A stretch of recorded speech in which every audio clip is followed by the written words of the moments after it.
మీ ఎలాంటి వ్యాపార ప్రకటనలకైనా వెంటనే మా ఛానల్ సంప్రదించండి. అందరికీ నమస్కారం. నేను శిరీష. ప్రస్తుతం మనతో పాటు ఉన్నారు ప్రముఖ జ్యోతిష్య వాచస్పతి బ్రహ్మశ్రీ పోతుకూచి చంద్రమౌళి శాస్త్రి గారు. గురుగారితో మాట్లాడదాం. నమస్కారం గురుగారు. ఓం శ్రీమాత్రే నమః. గురుగారు, ఈ మే మాసంలో విశేషంగా కుంభరాశి వారికి ఎలా ఉండబోతుంది అంటారు? ఎలాంటి జాగ్రత్తలు తీసుకోవచ్చు అంటారు? ఈ గ్రహ గోచారం కూడా ఎలా ఉంటుందంటారు ఈ మాసంలో? అమ్మ, కుంభరాశి వారికి జన్మరాశిలో ఉన్నటువంటి రాహువు, సప్తమంలో ఉన్నటువంటి కేతువు, వీరిరువురు కూడా ఆరోగ్యపరమైనటువంటి కొన్ని దోషాలని కలుగజేస్తున్నారు. అంటే తీవ్రమైనటువంటి దీర్ఘకాలికపరమైనటువంటి అనారోగ్య బాధలు ఓ పట్టాన తగ్గవు.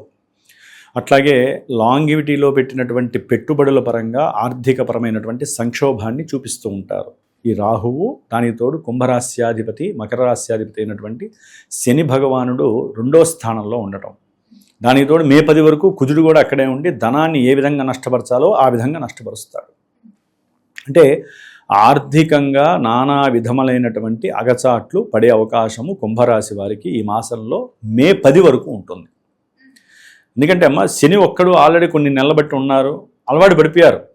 ఏది కుంభరాశి వారు ఆర్థికమైనటువంటి కొన్ని సమస్యలు, ముఖ్యంగా అమ్మ కుటుంబంలో విపరీతమైనటువంటి రగడ, అంటే కోపావేశాలతో కూడినటువంటి శత్రుత్వ బాధ, అన్నదమ్ములతో కావచ్చు, అక్క చెల్లెలతో కావచ్చు, కుటుంబంలో సై అంటే సై అనేటటువంటి బాధ. ఈ కుజుడు అక్కడ ఉన్నంతకాలం తప్పదు మే 10 వరకు. మే 10 తర్వాత కుజగ్రహము స్వక్షేత్రంలోకి వచ్చినప్పుడు వీరికి అనుకున్న కార్యాలు, అనుకున్న సంకల్పము సిద్ధించడానికి కుజుడు సిద్ధంగా ఉంటాడు. అది ఉద్యోగ ప్రయత్నం కానివ్వండి, ఏదైనా ప్రయాణాలకు పరంగా కానివ్వండి, అదే ఏదైనా ఒక అమ్మకము కొనటము అనేవి ఉంటాయి కదా, గృహపరమైనటువంటి ల్యాండ్ లిటిగేషన్స్లో ఉన్నటువంటి ఏదైనా ఇబ్బందికరమైనటువంటి భూములు కానీ, లేకపోతే వీరి యొక్క పిత్రార్జితం, లేకపోతే అన్నదమ్ముల మధ్య ఉన్నటువంటి కొన్ని గొడవల పూరితంలో ఉన్నటువంటి పిత్రార్జితం, మాత్రార్జితం ఉంటాయి కదా, అవన్నీ కూడా ఒక కొలిక్కు వచ్చి వీరి మధ్య సంస్కారయుక్తమైనటువంటి కొన్ని సంస్కరణలతో కూడినటువంటి మాటలు చక్కగా అనుకూలమైనటువంటి పరిస్థితి ఈ కుజ భగవానుడు మే 10 తర్వాత ఇస్తాడు.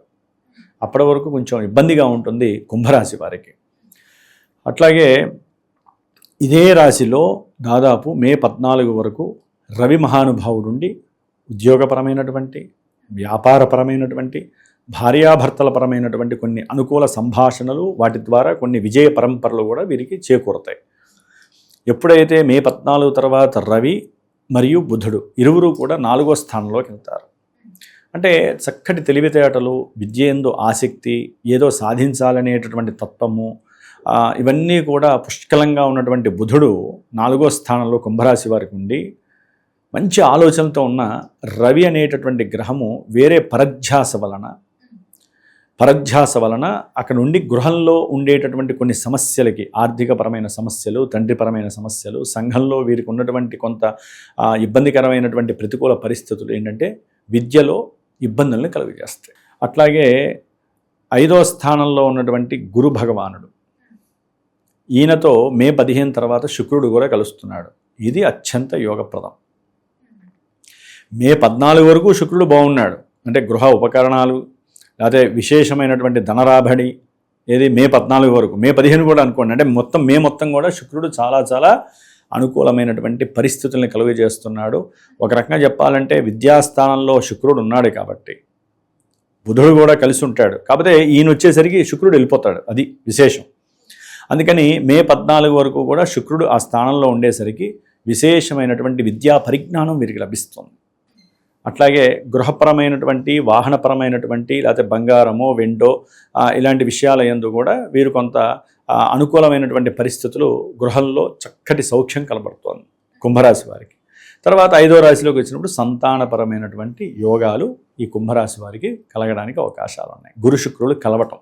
మరి వివాహ యోగం కూడా ఉందంటారు? వివాహ యోగము అనేటటువంటి విషయానికి వస్తే అమ్మ, మాటలు, సంప్రదింపులకి సంబంధించినటువంటి విషయాలు జరుగుతాయి. కొంతమంది వివాహం చేసుకొని విడిపోయినటువంటి వాళ్ళు ఉంటారు కదా, వారికి కాస్త మధ్యవర్తులు, అన్నదమ్ములో, అక్క చెల్లెల్లో ఎవరో ఒకళ్ళు కాస్త సమాయుక్తమై మళ్ళీ కలిసి ఉండేటటువంటి ప్రయత్నం చేయండి అని చెప్పడానికి అవకాశం ఉంటుంది. కానీ వివాహపరంగా వీరికి కావాలంటే అమ్మ, కేతువు సప్తమంలో ఉండి, సొంత నక్షత్రంలో ఉండి, రాహువు జన్మరాశిలో ఉండేసరికి రాహుకేతువుల వలన కాస్త ఇబ్బందులు ఎక్కువ ఉంటాయి. అంటే వివాహ విషయంలో తొందరగా మే 14 వరకు అయితే కనుక వీరికి మాటలు జరగడానికి అవకాశం ఉంటాయన్నమాట. వివాహపరమైనటువంటి అనుకూలతలు ఉన్నాయి. అయితే ఏంటంటే రాహుకేతువుల యొక్క దోషము అనేటటువంటిది మహాయాతన కలుగజేస్తుంది. దగ్గర దాకా రావటం, ఫెయిల్ అయిపోవటం, లేకపోతే వివాహం ఓకే అనుకోవటం, వద్దని చెప్పటం, ఇవన్నీ కూడా జరగడానికి మే 15 తర్వాత ఆస్కారాలు ఉన్నాయి. రాహుకేతువుల యొక్క సంయోగము ఈ కుంభరాశితో ఉండటం వలన. అందుకనేనమ్మా మనకి ఈ జూన్ 2వ తేదీన విశేషముగా ఎవరైతే 27 సంవత్సరాల నుంచి 40 సంవత్సరాల మధ్యకాలంలో వివాహ యోగానికి నోచుకోలేనటువంటి కొంతమంది పురుషులు, మగవారు ఉన్నారో వారి కోసమని విశేషంగా నేను ఒక కార్యక్రమం కన్యా పాశుపత రుద్ర హోమాన్ని, వల్లీ దేవసేన సమేత సుబ్రహ్మణ్యేశ్వర కళ్యాణ మహోత్సవాన్ని ఏర్పాటు చేశాను హైదరాబాద్లోని. సరే, కొంతమంది నాకు చాలామంది ఫోన్లు చేస్తూ ఉంటారు, గురువుగారు ఎన్నో కార్యక్రమాలు చేసేసామండి, ఆ హోమాలు, ఈ పూజలు, అట్లాగే కదలీ వృక్షానికి పెళ్లి చేసేసాము, కుంభానికి చేసాము, అవి ఇవి చాలా చెప్తూ ఉంటారు. ఎన్నో జన్మజాతక రీత్యా కూడా మేము ఆ హోమం చేసాము, ఈ అభిషేకం చేసామని. నేను అనేది ఏంటంటే అమ్మా, ఇవన్నీ చేసినందుకు బాధపడక్కర్లేదమ్మా. మనం 10 రూపాయలు ఖర్చు అవుతున్నందుకు బాధపడతారేమో, చేసామంటే అర్థం ఏంటి, ఖర్చు పెట్టినందుకు బాధపడతాం. కానీ ఖర్చు అని మీరు అనుకుంటున్నారు, కర్మాన్ని, దోషాన్ని వదిలించుకుంటున్నారని నేను అంటున్నాను. ఎంత డబ్బు ఖర్చు అయితే అంత కర్మదోషం పోయినట్లు లెక్కమ్మ. కర్మదోషం ఎలా మనకి కనిపిస్తుంది అమ్మ, కంటికి కనపడదు. కర్మదోషం మనకి 10,000 ఖర్చు అయింది అనుకోండి, కర్మదోషం వెళ్ళిపోతున్నట్లు లెక్క. మనకి కష్టపడతాం కదా, కష్టపడి మనం సంపాదించిన సొమ్ము దోషం ద్వారా వెళ్ళిపోతాం. ఆ దోషానికి మనం ఏం చేస్తాం, పరిహారం చేసుకుంటున్నాం.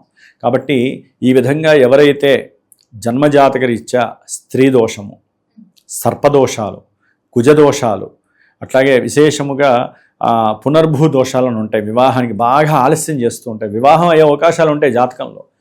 ఆ దశలు అంతర్దశలు కూడా అనుకూలించాలి. ఎవరైతే శని శుక్రుల యొక్క దశలు అంతర్దశలు జరుగుతున్నా, లేదా కుజరాహువుల యొక్క దశలు అంతర్దశలు జరుగుతున్నా, ఇట్లా చాలా ఉంటాయమ్మా మల్టిపుల్గా. సరే, అవన్నీ తీసేసేయండి. మనకి అధిక జ్యేష్ఠ మాసంలో మంగళవారము మూలా నక్షత్రము జూన్ 2వ తేదీన విశేషముగా హైదరాబాద్లో నా పర్యవేక్షణలో ఎవరైతే సంప్రదిస్తారో వారి యొక్క సమక్షంలోనే వారి చేత కూర్చోబెట్టి హోమం చేపిస్తూ కన్యా పాశుపత హోమాన్ని, ఆ యొక్క ప్రసాద భస్మాన్ని, వారికి ఒక మంత్రాన్ని ఇచ్చి ఆ మంత్రపూర్వకంగా వారు ఎన్ని రోజులు చేయాలో కూడా నేను చెప్తాను. చేసుకోవటం వలన విశేషమైనటువంటి ఫలితం కలుగుతుంది. గురుదృష్టి కూడా ఉంది కాబట్టి నెక్స్ట్ వచ్చే నెలలకైనా ఈ యొక్క వివాహ యోగ్యత వీళ్ళకి కలగడానికి అవకాశాలు మెండుగా ఉంటాయి. మరి ఆర్థిక పరంగా, ఆరోగ్య పరంగా కూడా ఎలా ఉంటుందంటారు? ఆరోగ్యపరంగా కొంచెం ఇబ్బందులు ఎదురవుతాయి. ఆ అనారోగ్య సమస్యల వల్లనే వీరికి ఆర్థికంగా నష్టం కలగడానికి అవకాశం ఉంటుందమ్మా. ఒక్కోసారి వారికి ఉన్నటువంటి మాతృార్జితం కూడా బ్యాంకులో లోన్ పెట్టి డబ్బులు తీసుకునే అవకాశం కూడా ఉంటుంది. దానివల్ల కూడా వీరు మానసికంగా క్షోభపడడానికి అవకాశం ఉంటుంది. గురుగారు, మొత్తం మీద మరి అన్ని రంగాల వారు ఏ దైవాన్ని పూజిస్తే కలిసి వస్తుందంటారు? ఎవరైనా సరే ఈ కుంభరాశి వారు ముఖ్యంగా ఆరాధించాల్సిన దైవం సుబ్రహ్మణ్య ఆరాధన. నిత్యము ఆయనకి సంబంధించిన అష్టోత్తరము, అప్పులున్న వాళ్ళైతే సుబ్రహ్మణ్య కళావలంబ స్తోత్రం ఉంటుంది, లేకపోతే సుబ్రహ్మణ్యేశ్వరుడికి సంబంధించిన కవచం ఉంటుంది. ఇట్లా ఎన్నో ఉన్నాయి ఆయనకి సంబంధించినవి. అట్లా చేసుకోవాలి. అప్పులో రుణ విమోచన పాశుపతం అది మే 10 వరకే. తర్వాత ఆయన ఎట్లయినా అప్పులు తీర్చే యోగం కలిగిస్తున్నాడు కుంభరాశి వారికి. కాబట్టి ఇబ్బంది అయితే ఏమీ లేదు. ముఖ్యంగా ఏలినాడి శని ప్రభావం కాబట్టి శనికి సంబంధించి చక్కగా రావి చెట్టుకి ప్రదక్షిణాలు చేయటం, అది దంపతుల పరంగా కావచ్చు, ఆర్థిక సమస్యలు ఉన్న వాళ్ళు కావచ్చు, వివాహం లేట్ అవుతున్న వాళ్ళు కావచ్చు, కోరిక అనుకున్న వెంటనే జరక్క బాగా లేట్ అవుతున్న వాళ్ళు, వీళ్ళందరూ కూడా అశ్వత్థ వృక్షానికి ఎవరైతే పూజలు చేస్తారో శనివారం 19 శనివారాలు చక్కగా వాళ్ళకి లాభం చేకూరుతుంది.